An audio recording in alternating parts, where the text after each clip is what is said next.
could think of 3 different times that we went to make a date to have sex or whatever. And it just didn't fall through, right? So I got a message from one of my friends that said, "Hey, I'm finna send you this video. One of the niggas that you fucking with is in this video with 2 other niggas, and they, they on each other and all that type of shit or whatever." Dun, dun, dun. Yeah, you hear my voice, man. You know what time it is, man. It's time for social media's most perfect podcast, social media's best kept secret. I am infamous. Hollywood, go ahead. She, she on Hollywood. Freaky V, go ahead, say your name now. I am Freaky V. And together we make Theze Nutz. Hey, as I do get to each and every podcast, man, Freaky V, let them know how they get in contact with you. I am on Instagram and Threads. Hollywood, how they get in contact with you? I am Hollywood Rich _ on Instagram, Threads, X, all up. And if you want to follow me, I am infamous on TikTok. Also, if you want to follow the podcast, Facebook is Theze Nutz Official. Instagram is Theze Nutz _ YouTube, how to get in contact with us on YouTube, Hollywood? Separate these nuts. And if you take the audio experience, man, put the nuts back together and hit the like button, subscribe button, notification button, and let us know. Drop a comment. If you want to go to thesenuts.business@gmail.com, please go to thesenuts.business@gmail.com. That's how you get all personal inquiries about the podcast. Please go. Please subscribe. Please do all the jargon that everybody say you should do.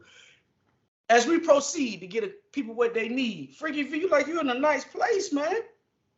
Yeah. I'm back at my spot in Orlando, participating in another freaking weekend. Okay. Any details from this freaking week? Hollywood, don't shake your head, man. She growing as a woman, man. Let her be her. Let her be great. Thank you. I appreciate that. You're welcome. I'm always here for you, sis. Thank you, sugar. We waiting on y'all though. Hey, I'm bringing up dick, Freaky V. I ain't even gonna lie. Me neither. Waiting on Hollywood. Well, Hollywood, go ahead. I don't bring enough either. This is Hollywood want to participate in. That's all I'm saying. You ain't got to do nothing. No, Just we got a hectic work schedule, so you know yes, how it goes. Man, very hectic. It takes so much of my time. You know what I mean? It really do. It really do. I don't think I'd be a full participant in all the shit I got going on in my life now, Freaky V. I just wouldn't be a full participant in all the festivities. So, I mean, I did my part. I tried to find you a caterer. I did my part. I don't know how Hollywood gonna contribute to this thing. Well, they doing a lot of fucking. Y'all need a whole caterer. Yeah. Weekend. Nigga, they fucking electrolytes out of motherfuckers up there, boy. I see. I ain't mad at you, Freaky. Okay, Freaky, well, go ahead and tell us some shit that done happened this weekend, because me and Hollywood live pedestrian, ordinary lives. I damn sure do, because I ain't did shit this week but work. You probably done did both fucking since Friday when you got there, that I done all of 2024. Me too. That's perfect. I mean, we only, how many days in? Today the 10th? The day the 7th. 8th. 7th. Yeah, the 7th. How the fuck is not? It is. The day is the 7th. I need a fucked up memory. Listen. Goddamn Paul Bunyan must be that rep for motherfucking Zitting, boy. He not here, but we had some really nice guys this particular time. Or whatever. So the party's still happening, believe it or not. We brought the after party back to this spot or whatever. This was really the girls' hangout. The event was at another. So y'all swapped the niggas out again. Dog, you know what motherfucker you got to do where they swapping niggas. All right, the next batch of niggas come on in. That's a lot of fucking, boy. Woo-wee. Listen, we are all about relaxing, relating, and releasing. That's it. This is your only time to relax is when you're doing this podcast. As soon as the podcast's over, it's back to fucking. And releasing. They gonna definitely be releasing. She gonna need a vacation from that vacation. That ain't no vacation. That's a vacation, Well, Hollywood. I mean, it is a vacation. We party last night. We didn't go to bed really until almost 5:00, 5:30. See, you hear what she's saying? What's that? She just said she just went to bed. Listen, bro. Let's keep it real. Some of these motherfuckers at this party, this the only time they getting pound town. They think they got to get their money worth. Goddamn, what you mean? Bring That's that what I dick said. over here, boy. This is not the time for relaxation, is what I'm saying. Dick is relaxing to me. Like, what the fuck is it? We trying to get our money worth. Like I ain't got time to lay down. Dog, that's like when you hungry and you go to the all-you-can-eat shit, you be anticipating to fuck some shit up, and you only get one plate, and then you be full, and then you be madder than a motherfucker. So, Correct. So hey, you should be playing often. Pace yourself, goddammit. Correct. Pace yourself. That's what you need to be. Some of these women gotta learn how to edge. Ain't that what Hollywood? The word Hollywood told us, edge. That's my bag. That's my bag. Right. That's my bag. You gotta be edging in this motherfucker, boy. The fellas getting ready to cook us breakfast, and then we gonna cook them lunch. And in between that, we gonna fuck and we gonna play cards and we gonna have What happened with the catering nigga? Why is we ain't got time to be cooking? That's in March. March Madness. That's March Madness, goddammit. Man, if y'all don't order some Popeyes or something around this motherfucker. I know they got a Wawa up there. You know, Wawa got catering. I know. Listen, we still deciding how we gonna play over there. The goal is for everybody to enjoy themselves and not feel compelled to cook or clean or anything like that. Listen, I know everybody get a what they call that shit they get the kids participation award, but who is the real MVP of this goddamn who got the outstanding performer award, Freaky V? What nigga got the outstanding award? The nigga? Yeah. I don't care nothing about the nigga. Hey, but that's a lot of pussy you gotta be trying to conquer Hollywood. That nigga putting up LeBron numbers, boy. But you know, every guy is different. And everybody brings a different level of experience or vibe, you know. So I can't say this nigga is the best nigga for the weekend or whatever. Everybody likes something different. Okay. All right, well, that's the wrap up on Freaky V freaking weekend. Hollywood, we gotta get our shit together. Freaky V, Hollywood, let's me and you start one. Start one of what? A freaking weekend. A what?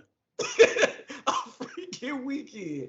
Yeah, all you gotta do is host it. You ain't gotta participate. All you do is host it. I'm gonna bring the dick, you bring the bitches, and we gonna make it do what it do. Oh, goddamn. No? I'm all right. No? I'm gonna just continue with this boring life I got. I feel you, dog. I feel you. Hey, but listen. I usually don't like doing current events on our podcast, but boy, this event here. You shit every week. You're lying. No. We ain't did current events in a while. We've been doing relationship shit. But listen, we got to talk about this shit that's been going on social media. Look. Hey, when Freaky V get the side, boy. Hey, and if you've been living up under a rock, then you got to know about this Cat Williams interview that went off. That's gone viral. It's been everywhere. It's been on NBC. It's done been everywhere. This shit done been everywhere that you could possibly be, right? So if you've been living under a rock, I'm gonna just tell you what's been going on. Basically, Cat Williams went on Shay Shay and he kind of exposed that these comedians got more beef than most rappers. These niggas be really beefing with each other, bro. And this shit is a everlasting, ongoing shit for people. And this shit has it has manifested into people's top 5 comedians. People start pulling up old clips of Cedric the Entertainer. Because for you guys that don't know, Cat Williams talked about Cedric the Entertainer. He talked about one of Freaky V's favorite people, Steve Harvey. Also, Ricky Smiley. He talked about Puff Daddy. He talked about Ludacris. This nigga talked about every motherfucker about it, boy. So, Freaky V, what's your views on the Cat Williams situation? Talk to me. It was a lot. It was a lot. It's a lot. It was a lot. I really kind of have mixed emotions, and I normally don't like to straddle the fence on. I'm either for it or I'm against it. Okay. But I really didn't see. I didn't see the purpose of Cat Williams laying all of this out. In one way, I'm like, nigga, 20 years ago, I did. You know, it was 20 years ago. What the fuck ever? You know what I'm saying? Like, we grow and we move on as a people. You know, as people. You know, but at the same time, it's like sometimes the truth need to be told in order to maybe free yourself. You know what I'm saying? If you having difficulties with sleeping at night because of some shit that just isn't true and you can't move past that, then, go ahead and say your piece or whatever. But, it really doesn't change anything for me. What in particular that stood out to me is when he thought a few of those comedians that he named that they weren't funny. And I think for you to make such a broad statement like that is kind of troubling. Two comedians in particular. I don't too much care for Cedric the Entertainer like that. I think he was okay in Kings of Comedy, but I haven't really watched him in anything else. I don't watch a lot of TV, so his personal TV shows that he's doing, I wouldn't know if he's funny or not. I love Steve Harvey. I think Steve Harvey has gotten far, whether people took the shortcut or not. I thought he was a funny motherfucker, still do. I'm a fan. And I especially love Ricky Smiley. And Ricky Smiley is funny to me because I'm a pastor's kid. I grew up in a church. All of that shit that he's talking about is relatable to me and funny as shit. You understand? If you're not a part of the church community, then you wouldn't find none of that shit funny because you can't relate. And I think being relatable to whatever a comedian is talking about is what really makes them funny or whatever, right? That was the only part that I really had an issue with. But it was a loaded interview that definitely caused light to certain things. But at the end of the day, this rich people shit, this ain't got shit to do with me. Hey, I had me I'm having a good ass weekend stemming off of that shit, and we ain't think about Cat Williams and all that other bullshit not one time. Okay. What you say?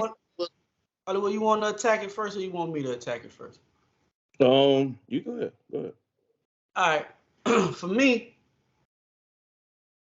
I think that a lot of this shit comes from Cat Williams feeling like, hey, bro, some of this shit that each person that he named initially in this interview were prior guests of Shannon Sharp.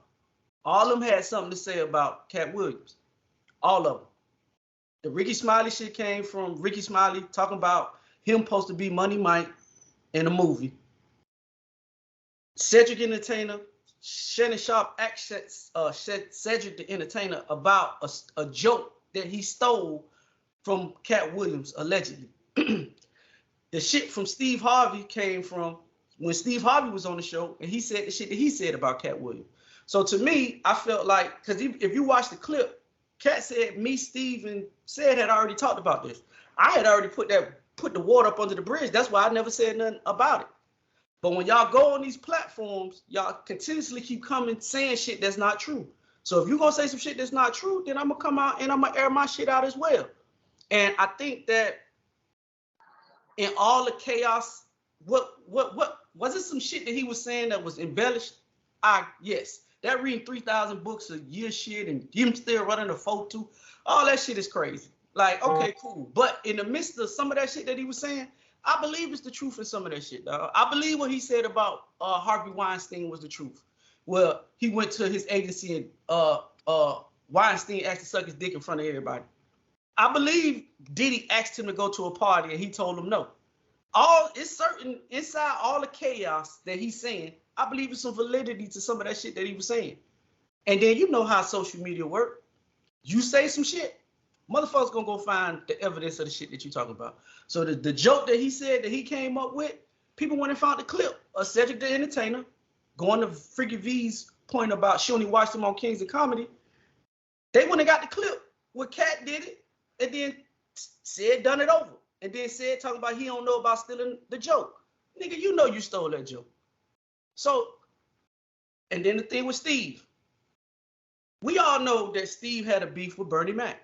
And that was Cat Williams' whole shit. He dissected the shit about Bernie Mac and Steve Harvey.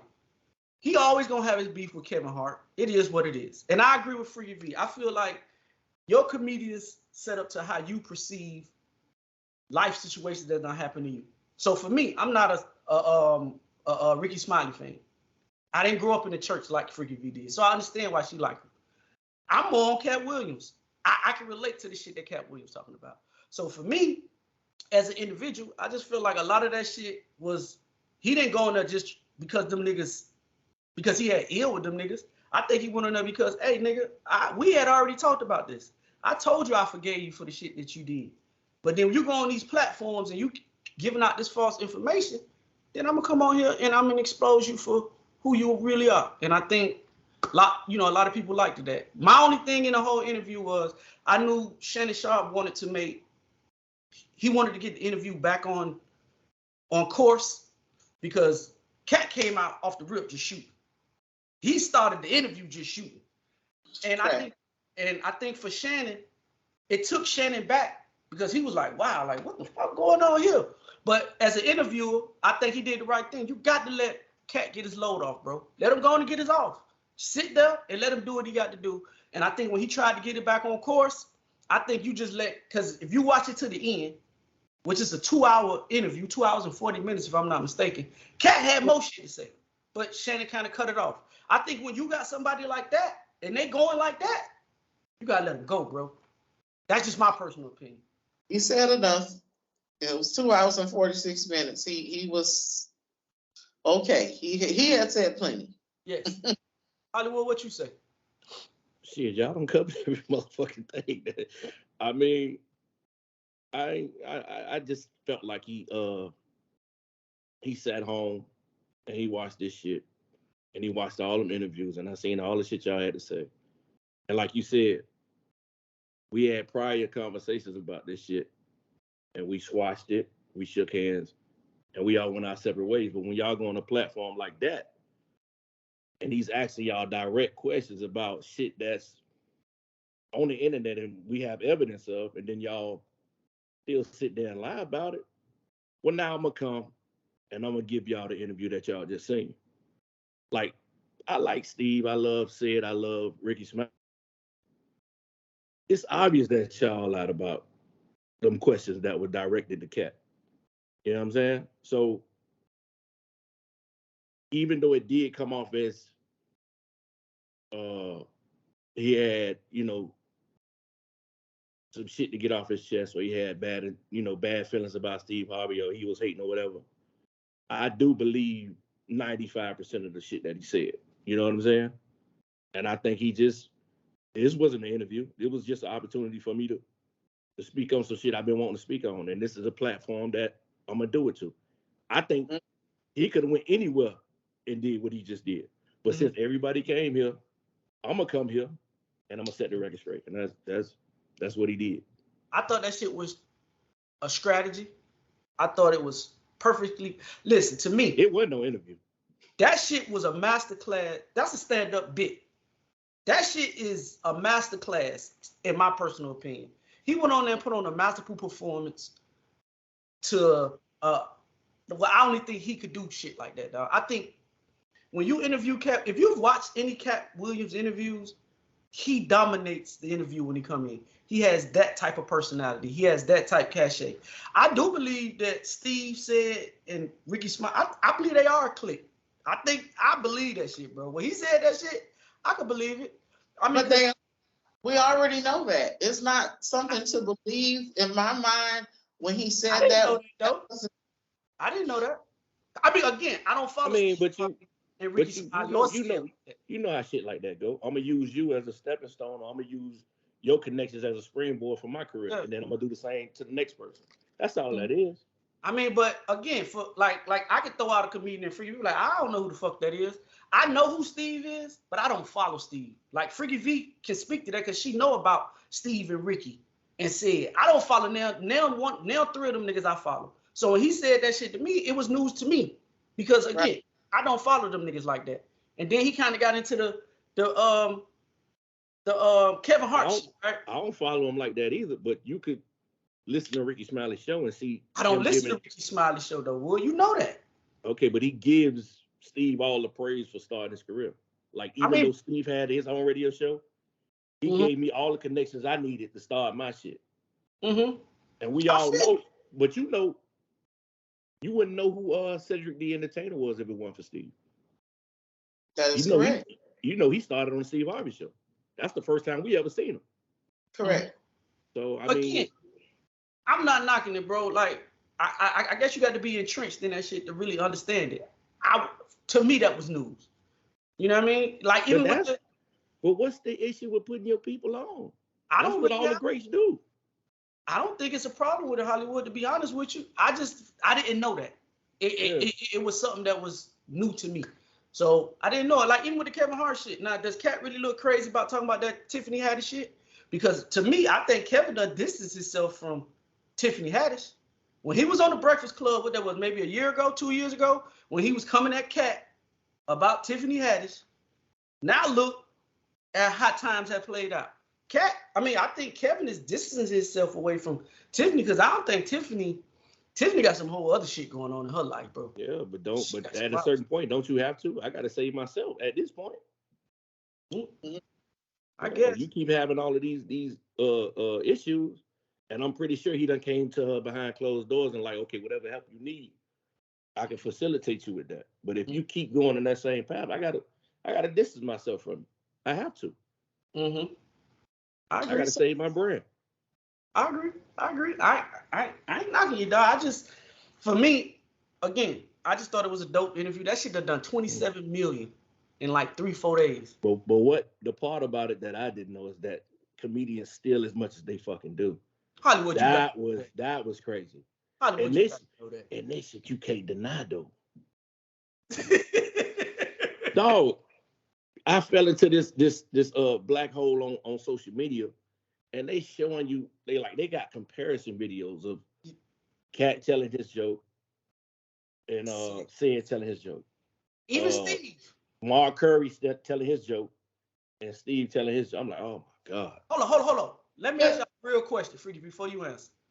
Some shit that I never thought about, dog, until Cat Williams said it. Did you ever think that the Steve Harvey show was a mimic off of Hanging with Mr. Cool? I never thought about it like that until he said it. I think we was too young to even place the two together.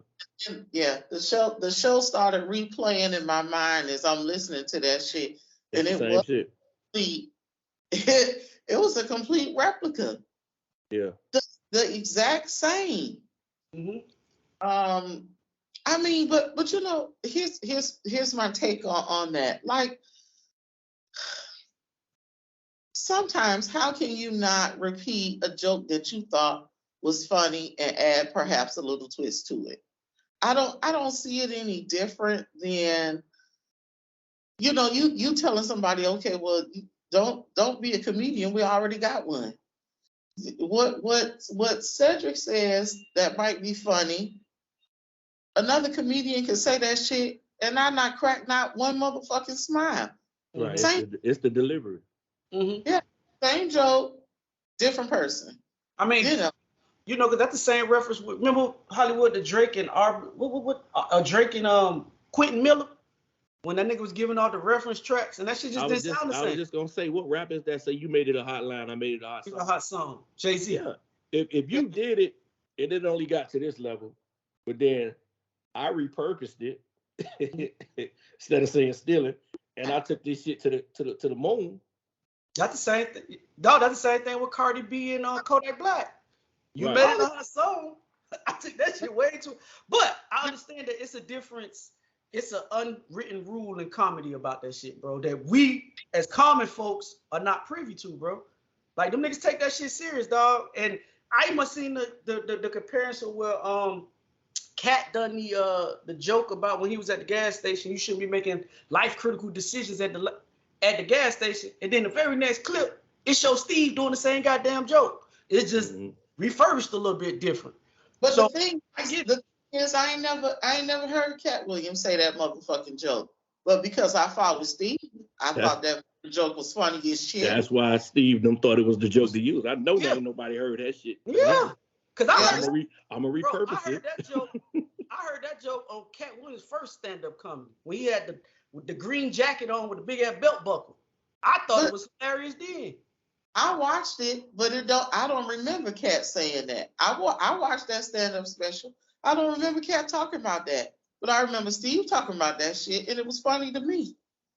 You understand? How long comedy been around though? Right. Yeah. Forever. So, not even talking about these jokes, because these jokes are like damn near spot on. But if we done been living the same kind of lifestyle and having the same kind of life experiences, our jokes might be similar. You know what I'm saying? Exactly. It just don't make no sense, bro. I feel like if you talk about stealing stuff, companies steal ideas from each other all the time. I agree. You know what I mean? Like when you walk in the grocery store, it's a whole fucking aisle of motherfucking bread. You understand what I'm saying? Like somebody got an idea from somebody else and said, well, shit, we gonna make the same motherfucking bread. Those raisins on that motherfucker. Yeah. That shit. We just know, you know, we gonna put ours in a green wrapper. Green or whatever. They use blue and orange. We gonna come up with another color. Same motherfucking bread. Right. And people have options and preferences. You know, so you gonna come and say, oh, well, somebody stole my bread idea or whatever. Everybody rich. See, I don't think Cat was mad about the stealing of the jokes. I just think he was mad that them niggas went on them platforms. No, you pissed off about them stealing your joke. Now we squashed it. Yeah, exactly. You know what I'm saying? Yeah, right. like we squashed this shit. Like I know you took my shit. I ain't got no problem with it. But then you go on to these platforms and now you talking crazy. Because you know, like Cat said, I don't really do interviews. So that shit been manifesting in him, bro. That shit been manifested. So I kind of get what you're saying, Free V. Everybody making bread. Everybody making and not for nothing, but I think that interview raised Cat's stock in the comedy game. Yes. As far as touring or whatever you want to say. But everything's going to be sold out, whatever it is he put out. Hold on, but he was already the second leading touring comedian already. So imagine what it's going to be now. Oh yeah, I'm going to Tallahassee to see him in March. See, there you go. Duh, he came out point too. Go ahead. Had you made that decision prior to this interview coming out? I'm the wrong person to ask because seeing Cat was always one of my. I'm going to see him before the interview. No, I always wanted to see Cat before the interview much came out.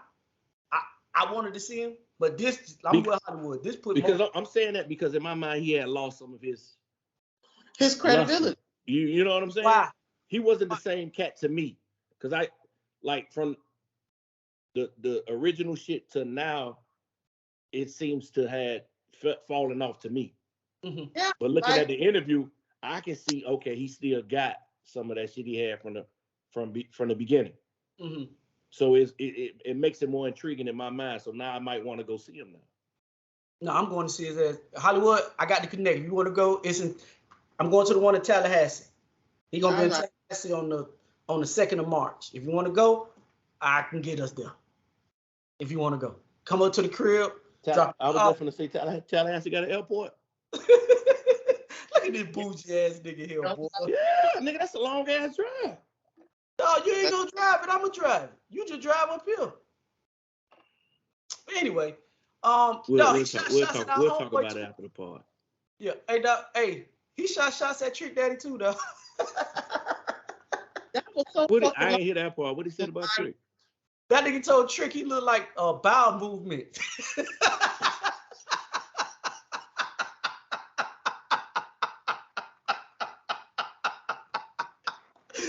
man. That nigga, hey, listen. That's one nigga you don't want to match with, dog. And Trick responded like a real nigga supposed to respond to it. Because Trick had already said that he don't find Cat Williams funny at all. I heard what Trick said, yeah. Trick responded how a real Miami nigga gonna respond to some shit like that. Right. So, what do we him to say?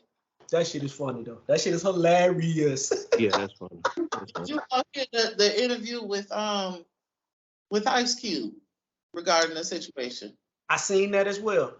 I thought that interview was extremely informative and it was needed in order to provide clarity.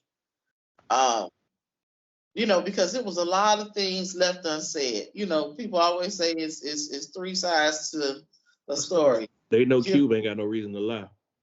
Yeah. Right. So I appreciated him coming in and setting the record straight. But so what stood out to you the most in that in the Cube interview for you? I think his opening statement. This was 20 years ago. Mm-hmm.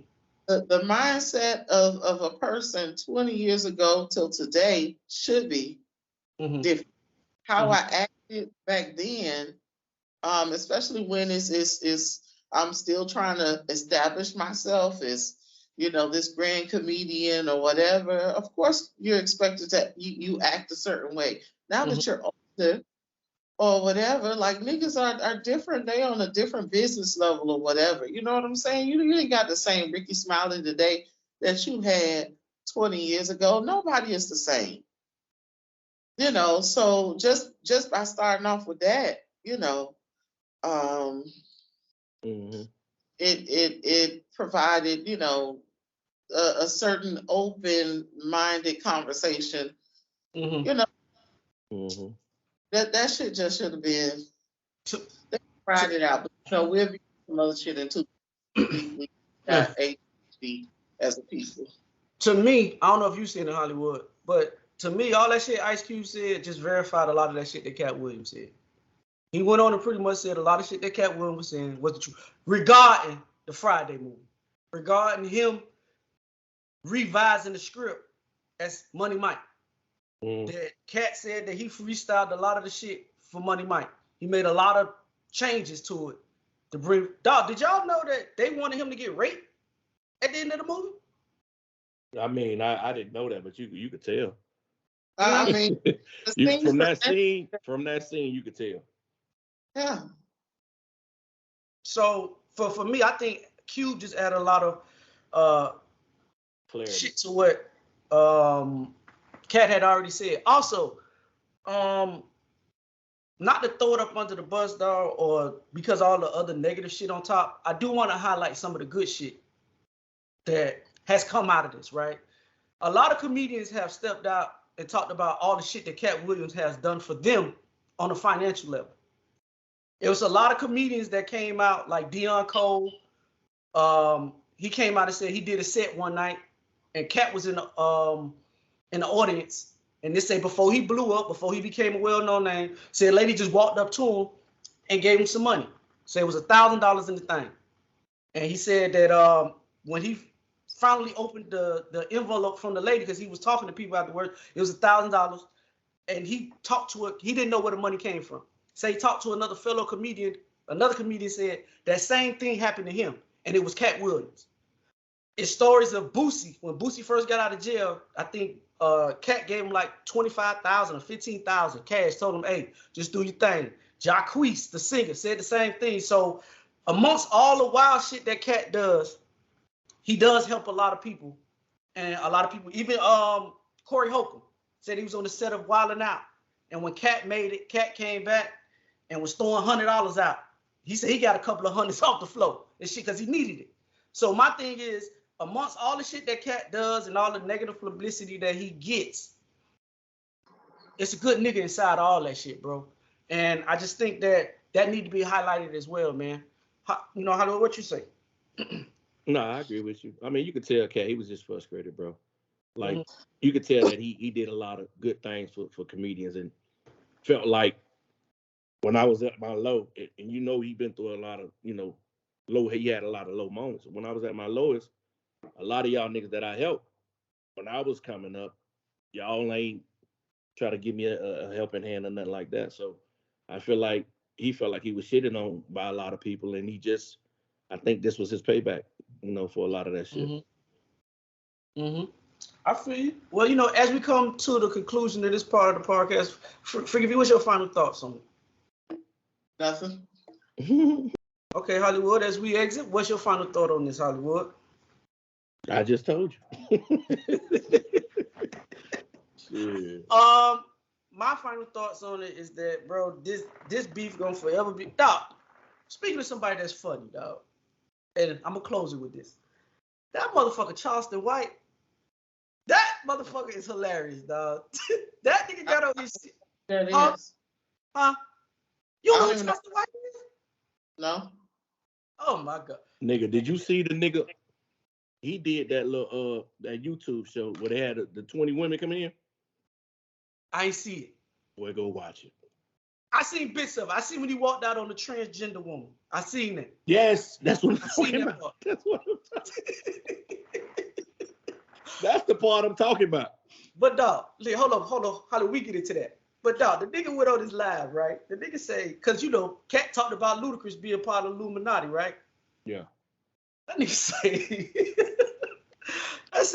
he say, what nigga you know?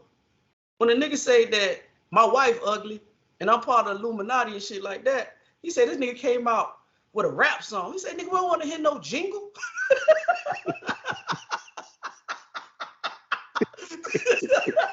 Nigga said nigga made a jingle. Then he said nigga want to hear no motherfucking jingle. Nigga, you say something about my wife, we gotta have a motherfucking fight to the death. We gotta have a duel afterwards. Well, I know we gotta have a duel, man. What did you think about that part of the podcast? Well, he said Luda took the 10 million for 10 movies or some shit, like for 200 million or something. That part. The whole Illuminati reference and the white ugly faced women. First of all, dog, they put the pictures up of all them niggas that he was talking about. All them nigga wives do look similar, bro. They do. They do look. They all have similar traits, dog. They all do. But what did you feel about it? Because that shit kind of led into the Puff Daddy shit when he was talking about nigga. Puff be inviting niggas to party, and I was like, nah, I can't go there. I do think it's something to that shit, but that's above my pay grade. Yeah. I think that Puffy is in the lifestyle. Dang. I think you that see Puffy at one of them parties? No. Not that kind of lifestyle. They hold lifestyle parties, and just because some of our events we don't participate in or have any gay men or bisexual men, that doesn't mean that those parties to your knowledge. Well, we haven't seen any activity like that, and none of the guys have said that they're interested in anything like that. But that doesn't mean that these other events don't take place. The gay men go somewhere. The bisexual men, they partake in the lifestyle, and it's okay. So I think that's what Puffy is doing. When you're in a certain status, it's a bit different. All parties are pretty much, guarded. This shit, it locks down after everybody on the guest list is inside or whatever. Can't nobody get in. You can exit at your leisure, but exit and go straight to your car. Don't be lollygagging outside and all that bullshit. It's a secret society, so to say. You know what I'm saying? So but when you do have one motherfucker that doesn't, who want to spill the beans, or he walk in and see some shit that, gives him something to talk about, you always run that risk, even on the local level of a lifestyle event that we have. You always, somebody going out and sharing some pictures or video, or, saying, oh, well, so-and-so was at this party or whatever. We still deal with that stuff on a local level, so it's no different. Out there? Huh? Do you got some bosom pictures out there that me and Hollywood might run across our social media page? Yes. Oh, I want to run across them. No, I don't. No, I don't. No, I don't. But infamous, truth be told, you done pretty much seen everything, and I'm gonna leave it at that. Whoa, hey, wait a minute. Hollywood was there to see that shit too. Now, don't be just put that, because you had to, because remember you was at the Mirror, and I wasn't on the part of Hollywood like that, dog. And come on, Freaky V now. But I'm all ears. Go ahead. But the bottom line is, you saw it, and then we went to an event. I was naked at that event. No. Yeah, you're right. You're right. She wasn't naked. She had on panties and bras, bro. Stop. When you came into that room and Paul I just see the back of your neck, bro. Okay. Bro, stop. All right.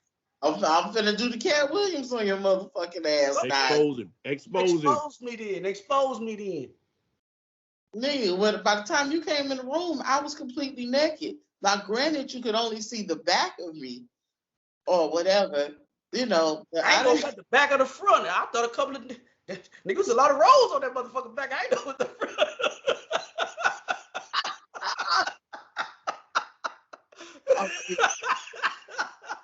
Oh shit! I believe that. Whatever. That nigga is so disrespectful. I did not laugh. Not jackass. Listen, I be ready for the fat jokes. We good. Listen, I agree, dog. With Freaky V as that secret society shit, dog. Like, I do believe it's some shit that be going on that we not privy to, bro. And sometimes that shit be hiding in plain sight. Like, them niggas be telling you the shit that they be doing. Like, for instance, R. Kelly was telling niggas he was the Pied Piper. We knew what the fuck R. Kelly was doing. We knew what the Pied Piper meant. And we were just stepping in the name of love. I ain't know what that shit meant. You knew what it meant. But when I didn't. But when I found out, though. What? Hey, and Diddy been saying take that. We just ain't know what he was talking about. Take that with. We been doing what them niggas were doing. That's your ass. Dog, y'all know this. Take that. Let me ask you a question. Who you referring to, Diddy? Sean? Who you referring to? That's my question about the people, Puff, if you want to involve TD Jakes or any other man. Don't say a damn thing about TD. I'm just saying, any other man, period. Okay, let's stick with who we know. Puff. Take that.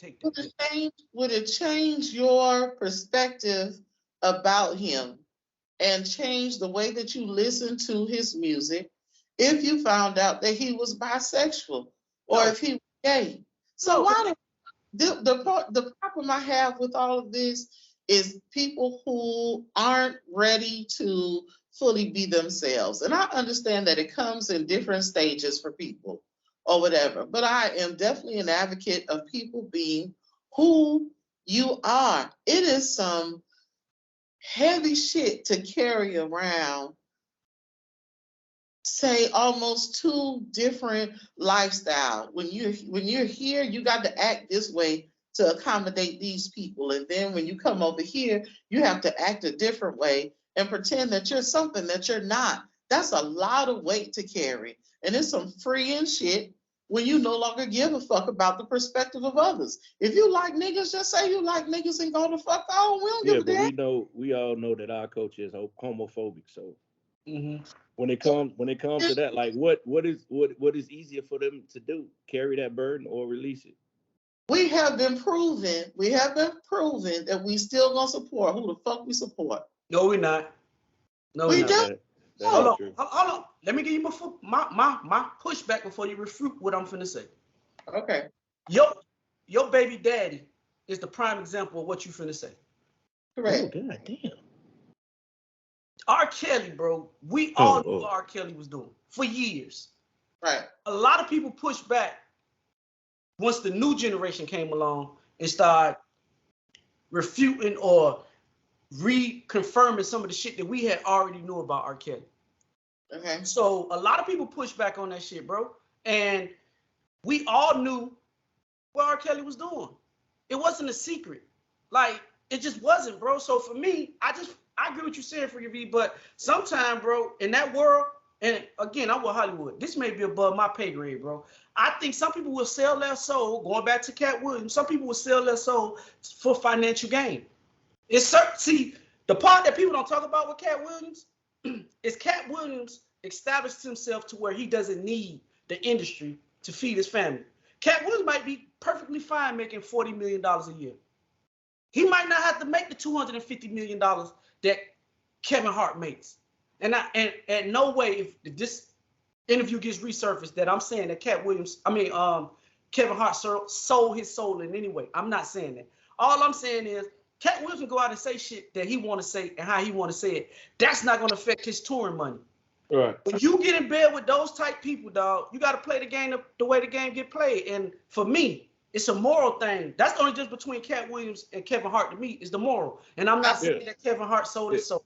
What I'm saying is Cat can do what he want to do because he gonna always have money. It might not be the selling your soul type shit. It might be more commercial. We all know Kevin Hart is more commercial than the other guys, like Dave Chappelle and Cat Williams. So we know he got relationships that he got to adhere to.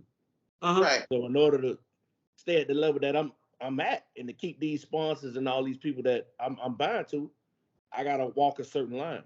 Mm-hmm. And that might not necessarily mean I'm in the quote unquote Illuminati, but I got relationships that I gotta keep.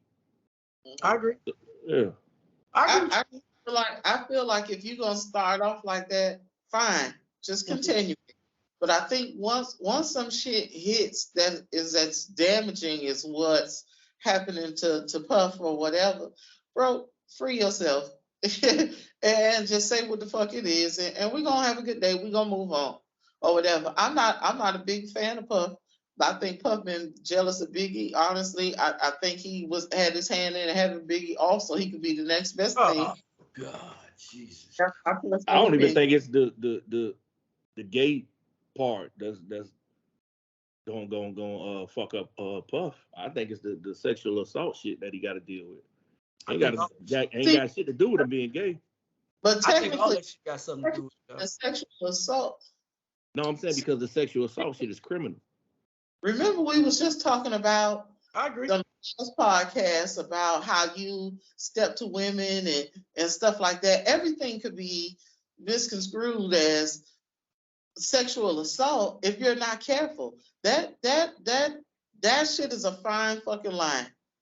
That's all I'm saying. And it only take one motherfucker to say, hey, he touched me and I didn't want to be touched. But bitch, you was at the lifestyle party. What the fuck you think was going on here? Or whatever. Just because a nigga touched your arm or he just so happened to, it's crowded. So he brushed by you trying to avoid another motherfucker and his hand touched your ass. He ain't broke you, or whatever. Now all of a sudden you were sexually assaulted. I'm not, shooting these niggas any bail or whatever. But I'm just saying, the thing is just as not cut and dry as people like to make it seem. That's why last week when Hollywood was saying that shit, and I said, bro, it's for me personally. If I'm fucking with a girl, though, I don't even want her drinking around me, bro. Cause that used to be back in the day, that was the stick. But at this point in what we are at in life, just like Freaky V said, dog, like this shit can spiral out of control like that. You know what I'm saying? And now you have to step down to the CEO and all, because Puffy had to resign from all that shit, bro. He had to step back and get away from all that shit. Not saying Yeah, it's because fucking up you his got to money. save them companies.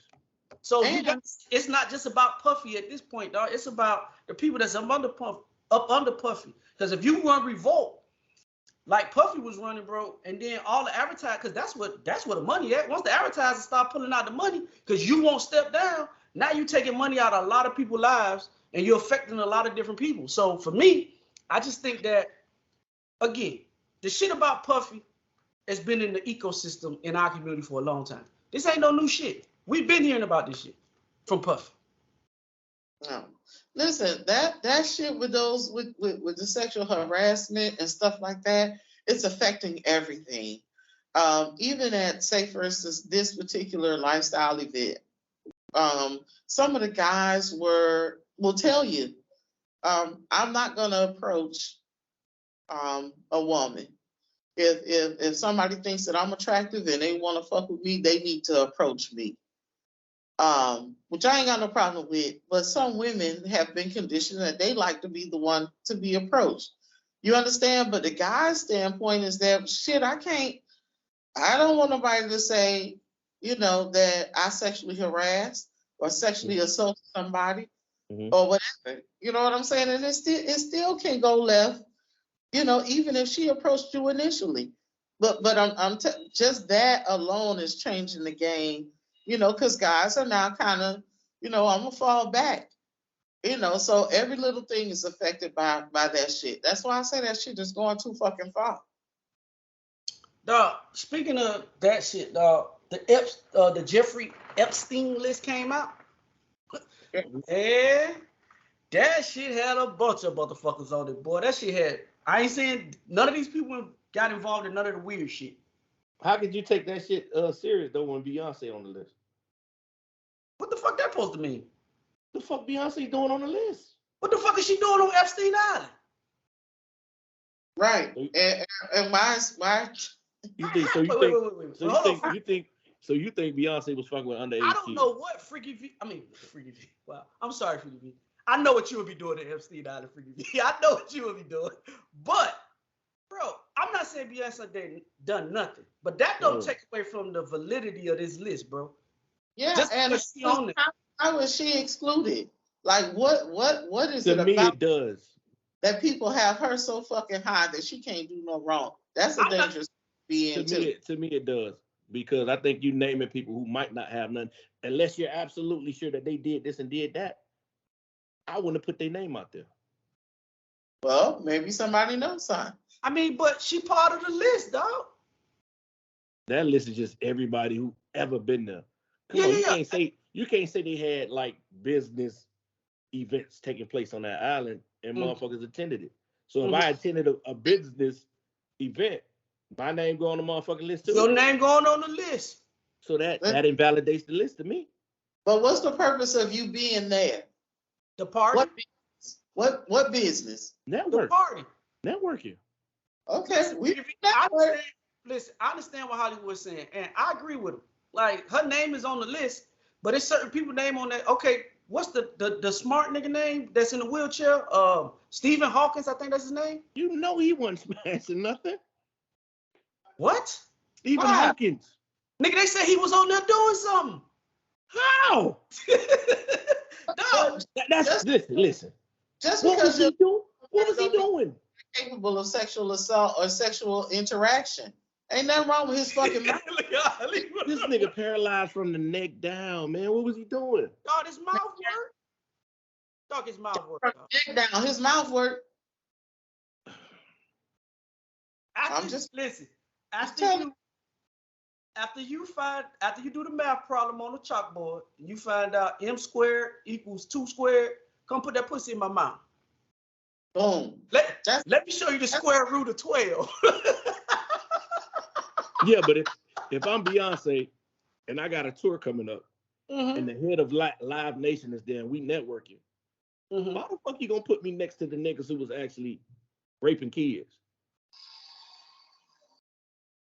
You see what I'm saying? That's why the list is invalid. Like, they need to separate that. Hey, listen, I'm not knocking on that Hollywood, but my retort to you is, then why go if you know that these type people at these functions?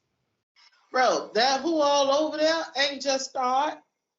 But they know, like back then when they was going over there, you didn't know Bill Clinton was fucking with kids. Freak Hollywood. Allegedly. Listen, I know this hard to believe, but like we also say, dog, certain shit is above our pay grade. That's what I'm saying. So did you know this stuff about these people before they know all this information came out? That's the thing, though. They be knowing. They know what was going on at Puffy parties.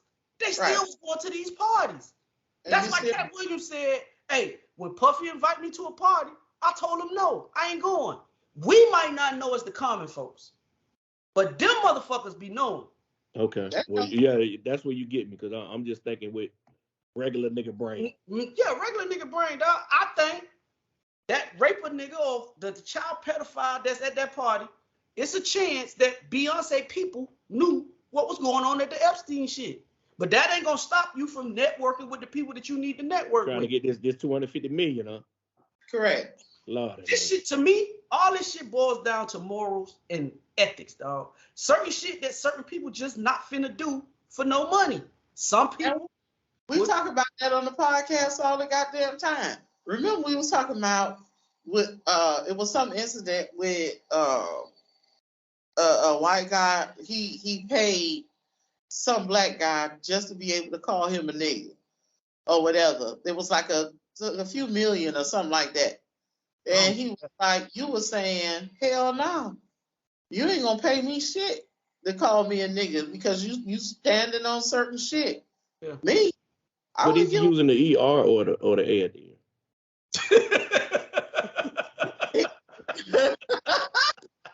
The ER. You said a few million? A few million. Hold on, Freaky V. Hold on, stop, Freaky V. Man. Hollywood, you'll let a white woman call you nigger with the ER at the end what for a couple of million. What our parents told us? It's not what you call you. Sticks and stone may break my bones, but words will never hurt me. Right. And it's not what they call you, it's what you answer to. Deposit my money. That's a free no tax few million. Hold on, time out. We have proven on this podcast and we have debunked that that's a fucking lie. What? That's a lie.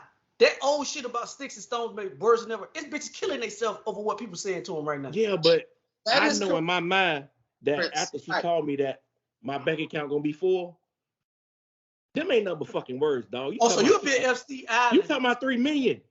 Hold on, so you'll be at Epstein Island doing some wild shit for $3 million. How you equate her calling me a nigga to me going to Epstein Island to fuck with a girl? It don't matter. I ain't say fucking with little girls. I just said would you be at Epstein Island. I ain't say fuck with little girls.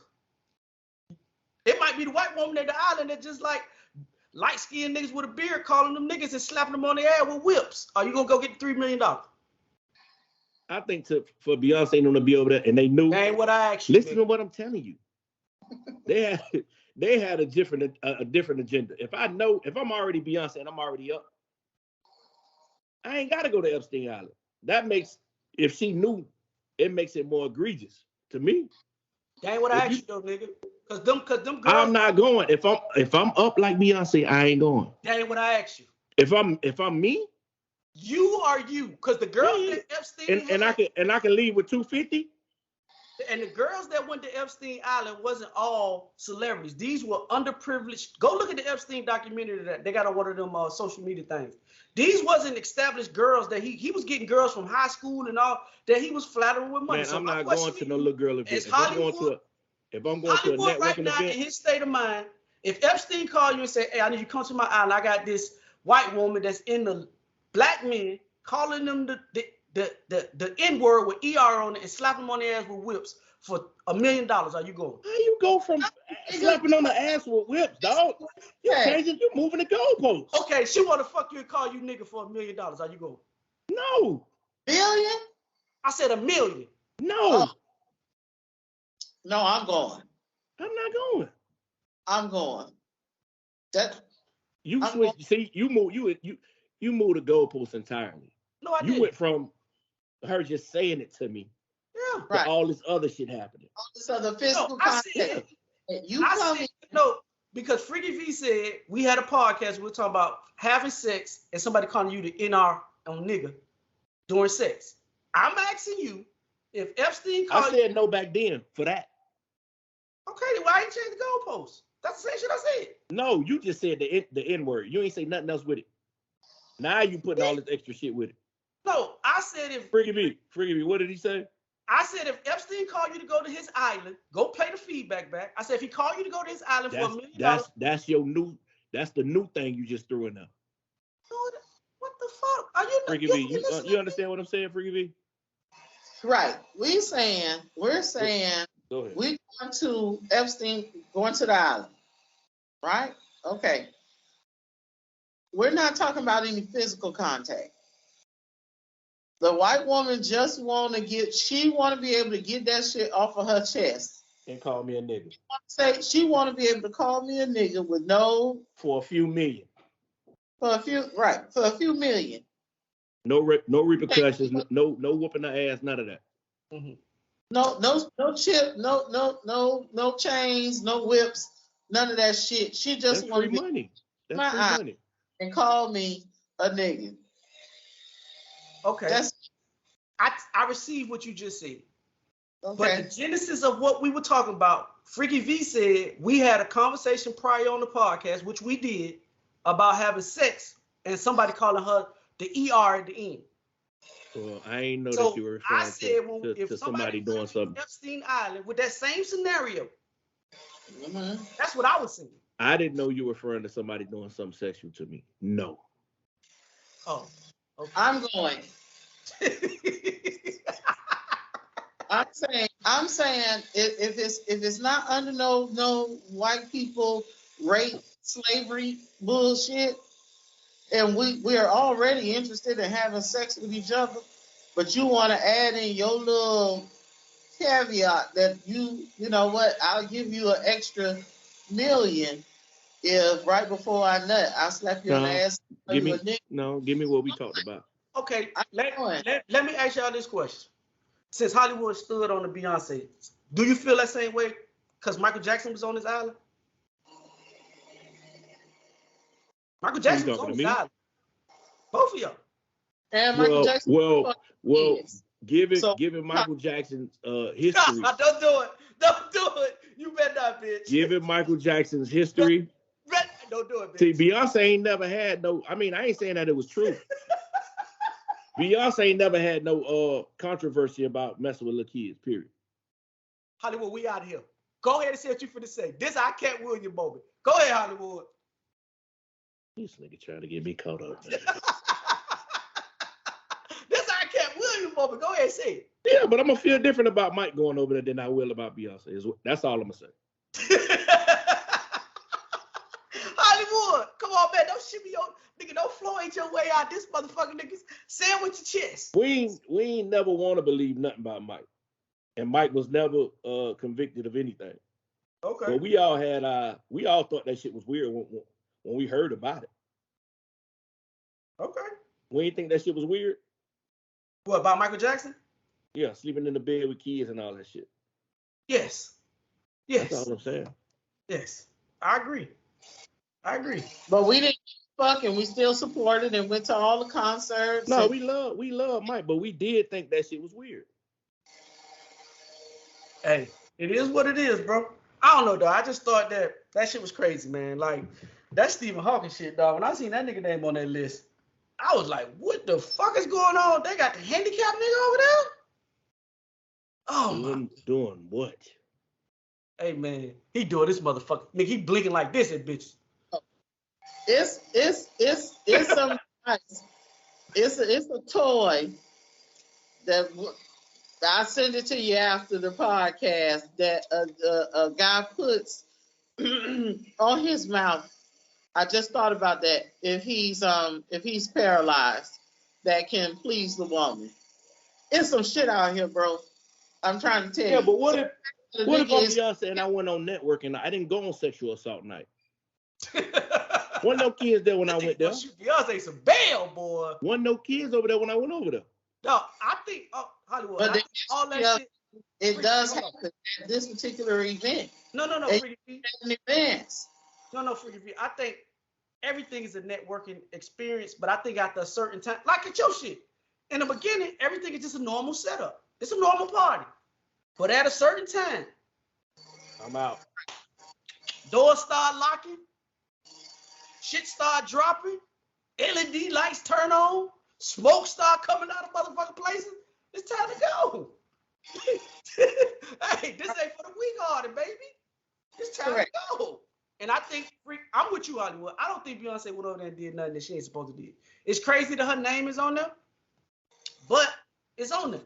So if she went for the events, the network, and try to get Rock Nation to help Jay-Z or Jay-Z help her get to another level in their career, I can understand that because all the heavy players are at these parties. Mm-hmm. But when the motherfucker, I think once a certain time, dog, they start giving out code signs. You start seeing bitches walking around passing out condoms. I think it's time to go. This party about to turn into some shit. Lord have mercy. That I don't want to be part of that. So it is what it is, bro. It is what it is. Shout out to everybody that was at No, we not shouting them niggas out. Theze Nutz, no. Yeah, I'm glad you ain't get that shit out. No, we not. Oh shit. Dog, they got presidents in that shit, dog. That shit is crazy. I mean, never mind. They gonna stop the park. Never mind. Oh, so you believe he was gonna play more than saxophones? Dog, I'm gonna tell you why I roll with Hollywood. I don't think Hillary was giving Bill no pussy. I'm gonna keep it a bean with you. They ain't fucked since the late 80s. Don't know, huh? They ain't fucked since the late 80s. Don't no man want no type A personality wife, dog. She always got on jean pants. She always got on the suit. She always got to be in control. Niggas want their woman to be soft. So I ain't even mad at Bill. I mean, yeah, for Bill over there doing his thing, man. You can't fuck with that.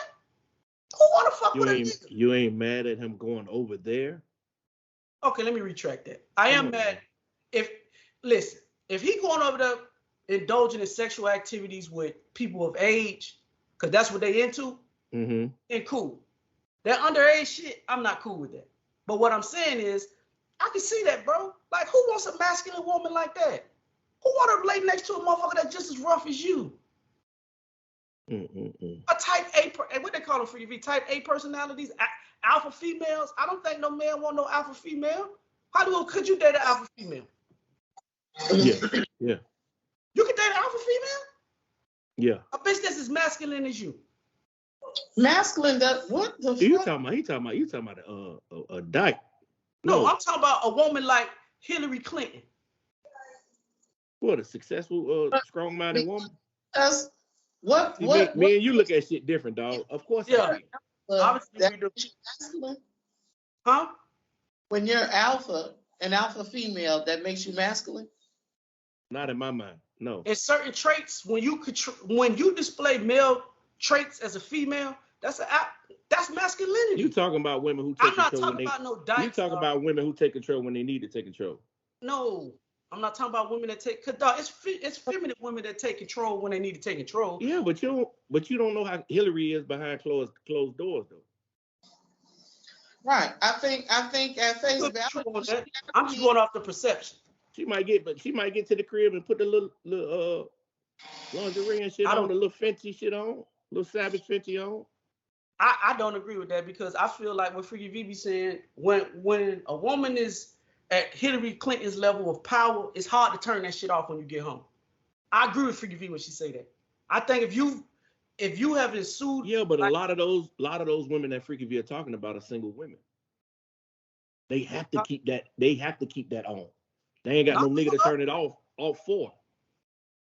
Again, we got differences of opinions, bro. I just feel like when a woman's that successful, that much power, it's gonna be hard to turn that shit off when you get home to your husband because you've been in that mode for 14, 15 hours out of the day, and it's gonna be hard to come home and to submit to your nigga like that. It's gonna be hard because it's gonna be hard for her to turn that shit off. That's all I'm saying. So, hey, do your thing. Hollywood put this in the group chat. Let me get my, my audio shit together. We already know it ain't gonna work. What? No, nigga, this the shit that you put in the group chat, nigga. Hold on, give me. You sent it to me. Go ahead.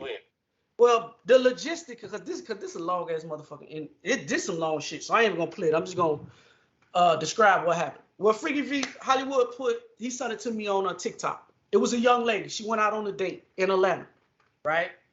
The place is a significant part of the story. It plays a significant part. She went on a date in Atlanta. She met a man in the mall, and they went on a date. And on the date, she found out that the nigga that she was dating had a boyfriend. The guy's boyfriend had his locations on the phone. So the boyfriend came to the restaurant where the girl was dating, was on a date with the guy that she met in the mall. And he was trying to play it off like trying to be situational. You know, like when you see somebody, like if your girl walk in and you with another girl, you kind of try to turn yourself and try to shield yourself from the whole situation. Come to find out, the nigga went to the bathroom, the boyfriend went to the bathroom, and a scuffle happened. Security, everybody had to go to the bathroom to try to break this shit up. But all I'm saying in that scenario is that, forgive me, how would you feel if you went to Atlanta, went on a date with somebody, and you find out that he had a boyfriend? The date over with. The date over with. Do you feel some type way? No. You should. Go ahead. You should, because that nigga could have put your life in danger depending on how the other dude reacted to him being on that date with you. A lot of times they attack the person who knows nothing about them. Yes. But you saying feel some type of way as in what? I ain't got to see the nigga no more. The truth is not about the nigga, because there's not you haven't developed feelings yet, but just about the nigga putting you in harm's way like that. I've been in that situation before. Go ahead and tell the story, because that when you said that story popped up in my head. Yeah, I was making plans. Actually, a nigga I met in the lifestyle or whatever. That's a different story than what I was thinking about. No, it's not, because I didn't include that part. This nigga was a lifestyle nigga. He still is. Okay. Right. And one of the reasons that we connected was because we were in the lifestyle or whatever. But we had made plans to get together a couple of times, and just shit didn't fall through. I could think of 3 different times that we went to make a date to have sex or whatever. And it just didn't fall through, right? So I got a message from one of my friends that said, "Hey, I'm finna send you this video. One of the niggas that you fucking with is in this video with 2 other niggas, and they, they sucking on each other and all that type of shit or whatever." Dun, dun, dun. I felt some type of way then, because we had been talking for some time. You understand? And because of the way that we met in the lifestyle, I felt because we already are participating in non-traditional relationships, or lifestyle, that I felt the nigga could have been open to say, "Hey, just FYI, I'm bisexual. You don't know what the fuck I like. You don't know what the fuck I'm into. I got all kind of kinks and shit that all you had to do was say that shit." But the fact that he didn't, or whatever, that pissed me off, or whatever.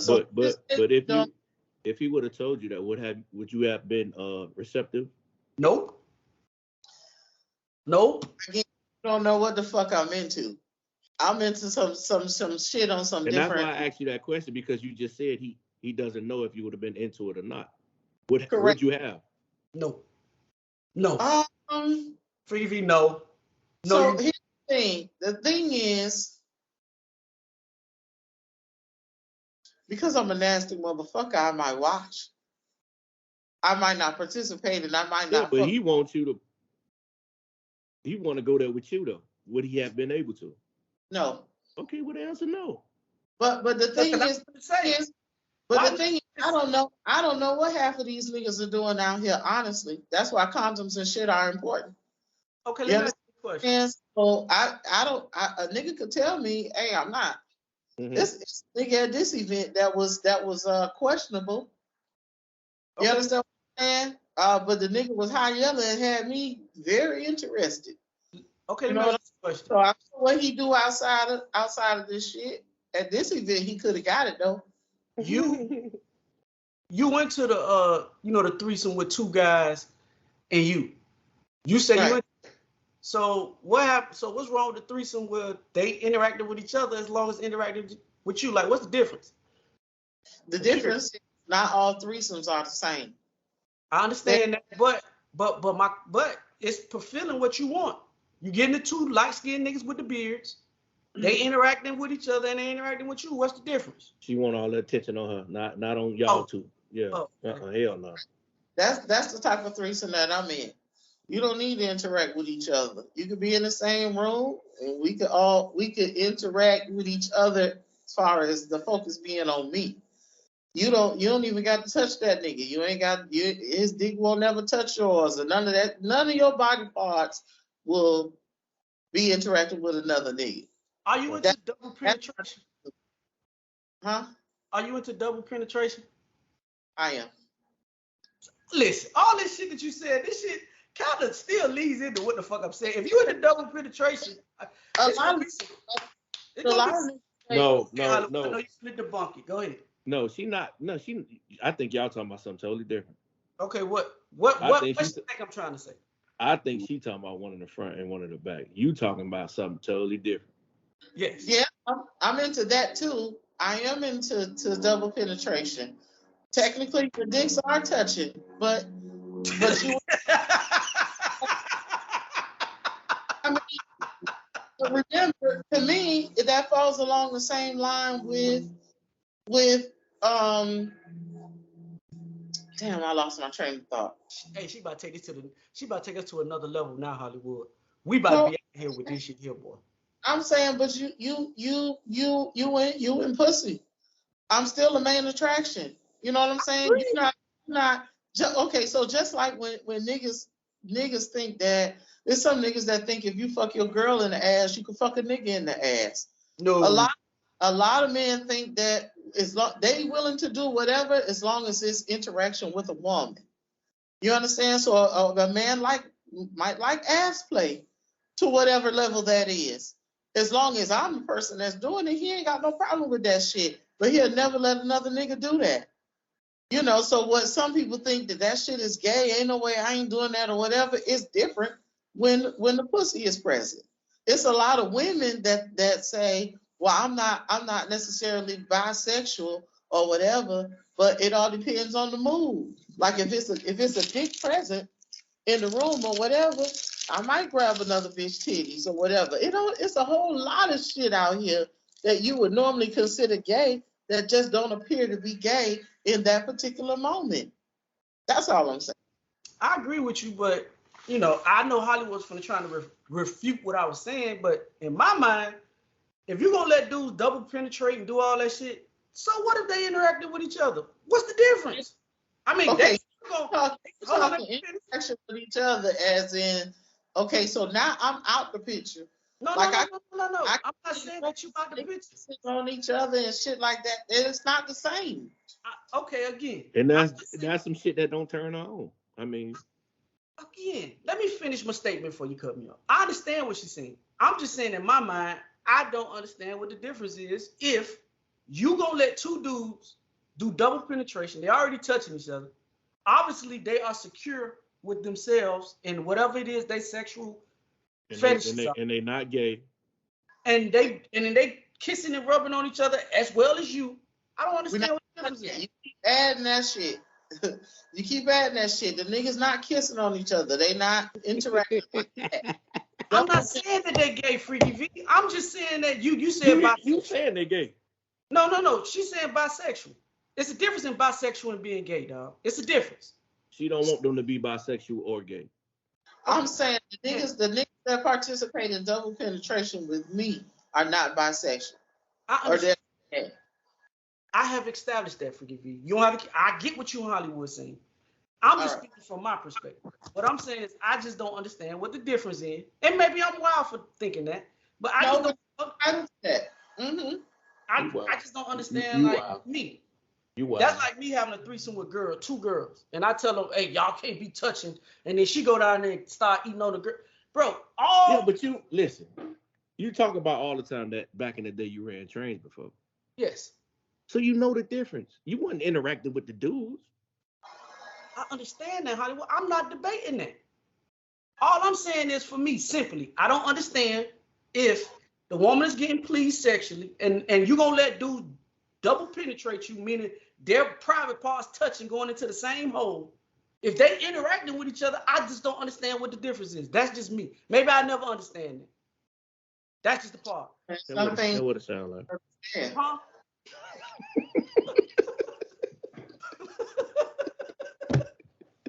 What the was you said? Nothing, man. It's crazy. I know, dog. I mean, I get it. Freaky V, you different. You a different motherfucker. Yeah. We call that next level. You next level. You gonna be the reason this podcast take it to the next level. Dog, anybody that just listen to that segment, dog, we can't even put that shit out as a clip, as a snippet, boy. Yeah, we can. No, we can't. Yes, we can. You got, dog. That's shit. I don't have shit to hide from nobody. No, I'm not saying hide. We gotta be a nigga. That gotta be a sneak preview. Like that gotta be some shit that make a nigga wanna. You got to find what part of the podcast we talk about to find that part. There, boy, you make motherfuckers zoom through the whole shit. Hey, you got it.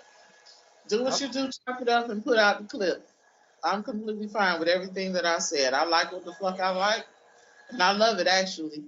I feel so you don't do shit but drive more niggas to my inbox. I appreciate you. Every week, I get a new follower or 3.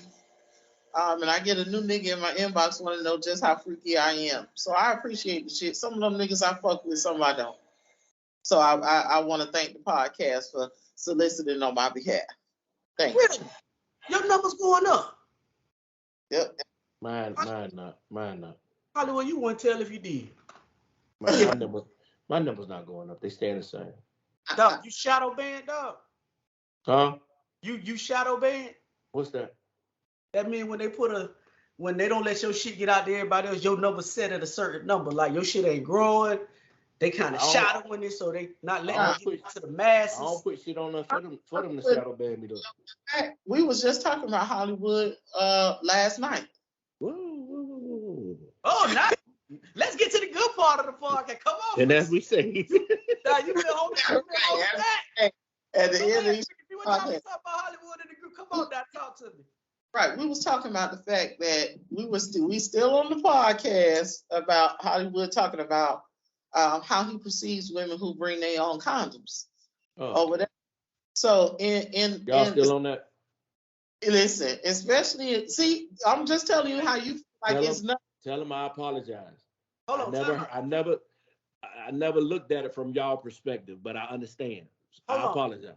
Hold on. Before you said you're for the sake, I concur with Freaky V. If you know how many messages I got about that condom shit, bro, I just don't be bringing half of the shit that people be saying about the podcast to the podcast. A lot of women have some feedback about that shit, Hollywood. On TikTok, listen, I'm not a nigga that's out there in the streets. I'm married. So in my mind, if I do fuck with somebody, it's innocent. So if you pull out a condom, in my mind, like, what the fuck you doing with this?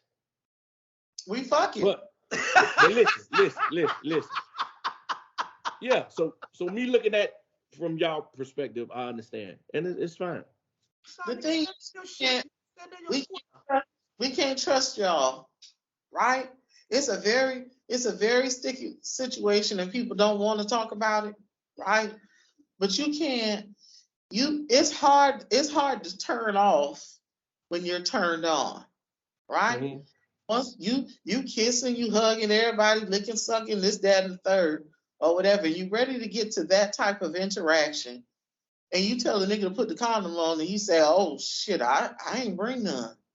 You have to make a decision as to you gonna fuck that nigga raw because you so hype, or do you just cut it off and be like, no?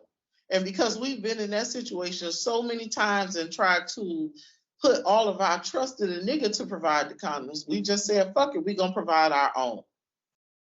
I get so. That's where that shit come from. Like, nigga, don't worry about it. Or you ain't got to go to the car. You ain't got to go to the store. Because now we got to take them 30 minutes that you done wasted to run to the gas station or Walgreens or whatever. Now we got to start the fuck over. But you might not even get back to that level that we had, which was the initial attraction. You understand? So we don't take those chances with a nigga. Like, here it is. In fact, it's going to be on the table. I brought like 4 boxes of condoms with me. Or whatever. Sitting on the How many did you go through? I think that's the real question. Yeah, so I would say it was about 40. It might have been 100 condoms. What? So she got the big box. That's the big. That ain't the 3. That ain't the 3-pack. Freaky V, I'm curious to find out what were the ladies actually saying in y'all group about Hollywood. Yeah, and that. In this you just want to keep. No. I'm talking about not about you sexually or no shit like that. About how they felt about his statements about the condom. That's what I'm talking about. You want to keep the bullshit up. I want to know how the women felt, because the women on TikTok that was DMing me, they had a problem with that. They did. Yeah, they was like, we don't really care about the perspective of the guys and what they think. I mean, the bottom line, they shared the same sentiments that I did. The bottom line is we gonna fuck. We know what we here for, and so what? What difference does it make? Respect, one, ladies. Huh? No, I'm just saying respect. Y'all got all my respect. There's no issue. I'm not out there fucking anyway. You do what you got to do to protect yourself. I'm sorry. I mean, nigga, you're square, nigga. Right. No. Listen, and from my perspective, if a motherfucker pulled the condom out on me, I'm gonna look a certain way. No, I stand on that. Provided a condom, that you would put her into the category of we just gonna fuck. When a lot of women are okay with being in that category of we just gonna fuck. We got other shit going on or whatever. So really, the stigma is that only men could fuck with no emotions.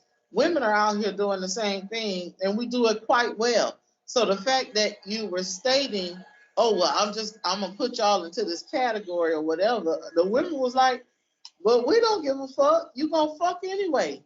And that's what we want.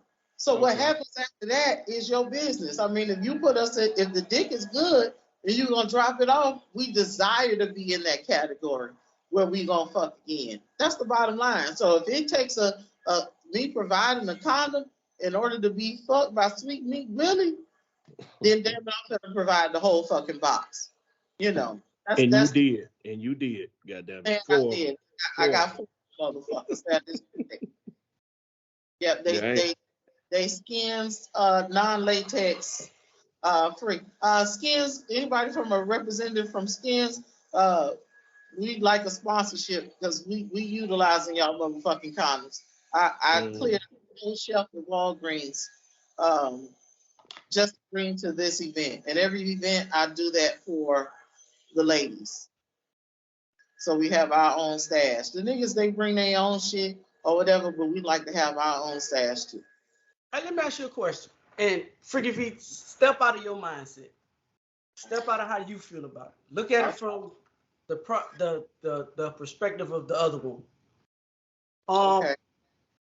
Do women ever feel like, just going along with this conversation, dude, when they have those mindsets that like Hollywood say, like when you bust that condom out, if you want to be in a monogamous relationship and you want to be with a man in a monogamous relationship, do you feel like, how do I want to word this? Do you feel like that could be keeping you out of certain type relationships with certain men, because certain men do have that mindset? That's fine. Understand that, and this is what I want the ladies to understand. No matter the relationship that you're looking for, always be yourself. A lot of bullshit will be prevented if you stop putting on a show. Say who you are. Be willing to a certain extent to stand on that. And who don't like it won't. And who does, vibe with them. Or whatever. That's my suggestion. I think too many times we try to put this like, oh yeah, I ain't, I haven't had sex in years or whatever, that's a fucking lie. You know, or whatever. We fucking. We're single and we're fucking. It's no different than the guys. You know, and once we could get past that, I think we'll be a lot further along. That's all I'm saying. I don't Everybody think skinning and grinning and bullshitting or whatever, and then when you get locked into a relationship and you know, now you want to unlock all this freaky shit, the nigga looking at you stupid, like where the fuck you learn that shit from? I just Why, think why do that? for me, I just think if that's what you subscribe to, I think in the beginning it will behoove you to just slow yourself into some of this shit, bro. Like, you don't have to break out the freak bag the first time you get in the thing with the nigga, because he might not even be that good in the bed, or y'all might sexual chemistry may not even be like that. I just feel like at the beginning, you know, I'm not telling you to not be who you are, no shit like that. On that shit, I need to know if the dick work first, because and that's all because finish, freak. On my priority list. I'm not saying that you can't see that the dick not good, because the first time y'all have sex, that's a trial run anyway. We out here just seeing if we compatible with each other on that level. All I'm saying, the first time, you don't have to break out all the wild shit in the beginning. I don't know how to. If I'm sexually attracted to you or whatever, going all the way. I agree. It might not be shit that I can't give you the whole freaky experience in just one day or a couple of hours or whatever. This take time for you to get to certain levels or whatever. I might not come out with the ass play and all these toys, all that type of shit, right? Whoa, Nelly. That might be some shit that come out.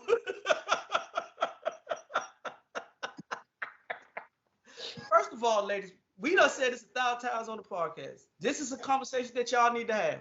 Don't just break out the booty beads and talk about you finna put them in a nigga. Y'all, we ain't doing nothing.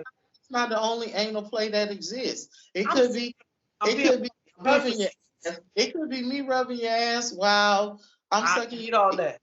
I'm being facetious. I'm just being funny. All I'm saying is, if that's what you gonna do, make sure you have a conversation with some of these dudes before you start doing shit like that. You can all you want, but some of these dudes ain't gonna respect you. Some of these men ain't gonna respond to the way that a real mature man gonna respond to it. That's all I'm saying is that I agree with you 50%, right?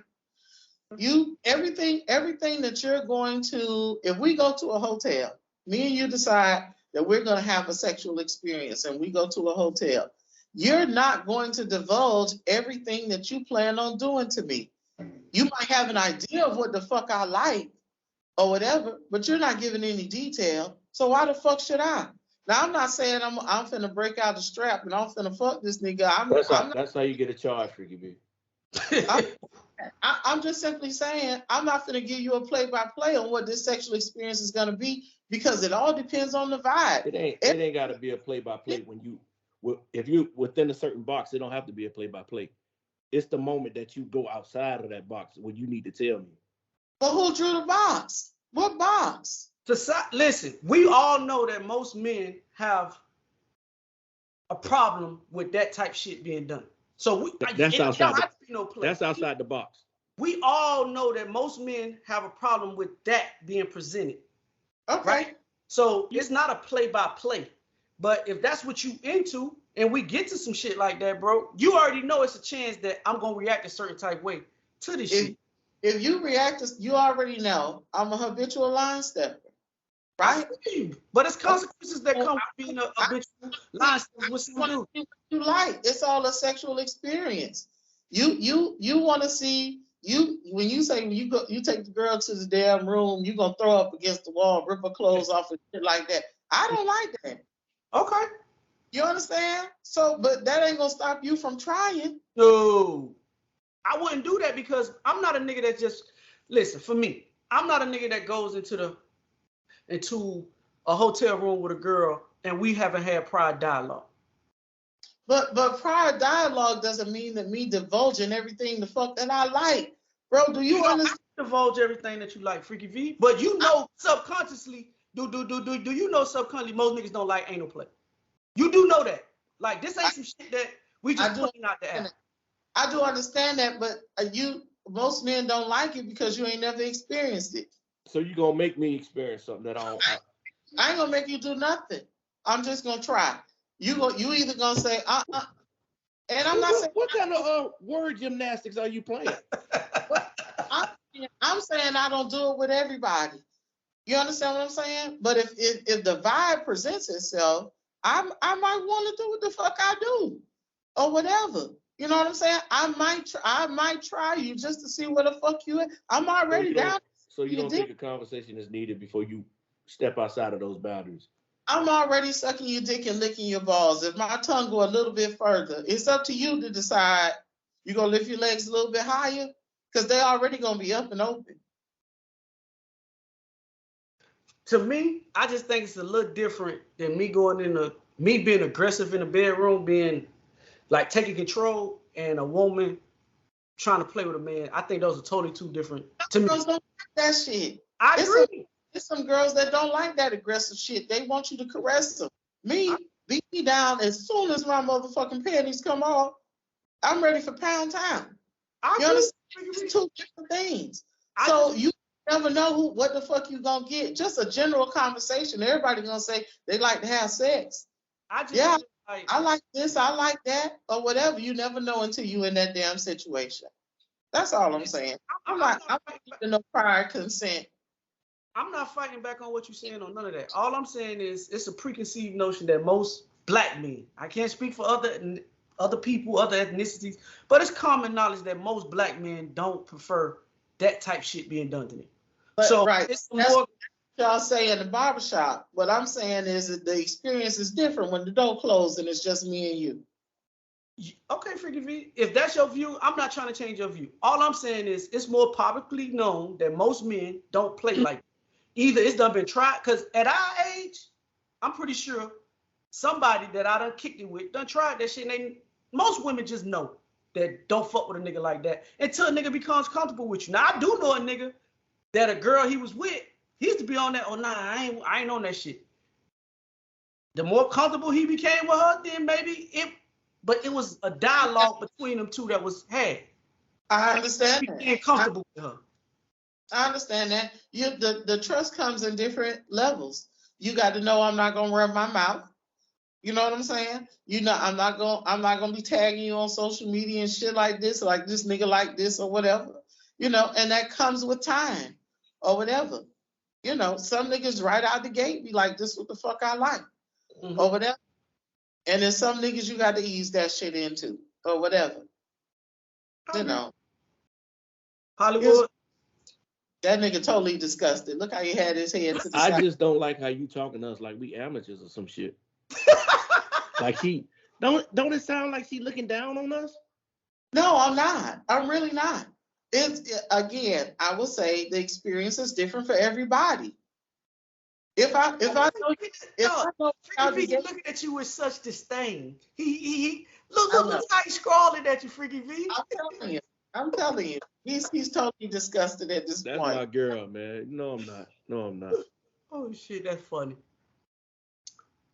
Well, listen, Freaky V, you got a public platform, so the podcast growing. So the dudes that's watching this, that's intrigued by Freaky V, just know what you get yourself into when you step in my room. Oh, listen. Just know what you get ready for, goddammit. That's all.